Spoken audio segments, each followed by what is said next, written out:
Sungguh pilu nasib pejuang nafkah yang satu ini. Pria bernama Asri Obed menunda kepulangannya ke kampung halaman karena menunggu gaji yang tertunda.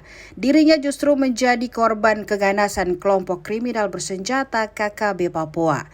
Seharusnya dirinya sudah pulang ke kampung halaman di Sulawesi Selatan, malah tewas dan ditemukan di Jalan Statistik Yahukimo, Papua Pegunungan pada Minggu 30 April 2023 siang. Informasi terbaru, jenazah Asri sudah tiba di kampung halaman di Desa Terpedo Jaya, Kabupaten Luwu Utara, Sulawesi Selatan pada Rabu 3 Mei 2023.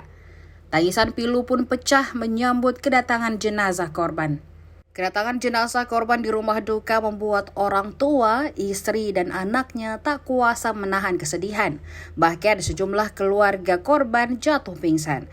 Asri Obed pergi selamanya meninggalkan seorang istri dan satu orang anak yang berusia 11 tahun. Ia merupakan tulang punggung keluarga yang merantau ke Papua sejak 3 tahun silam. Menurut keterangan warga setempat, korban sudah hampir pulang ke kampung halaman dan melepaskan kerinduan kepada keluarganya. Namun sayang, malah nyawanya lah yang melayang.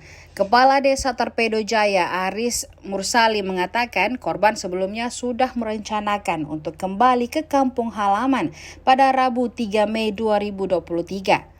Namun hal itu urung dilaksanakan karena belum dibayar upahnya di tempat bekerja. Untuk diketahui di Papua, Obed menjadi buruh bangunan.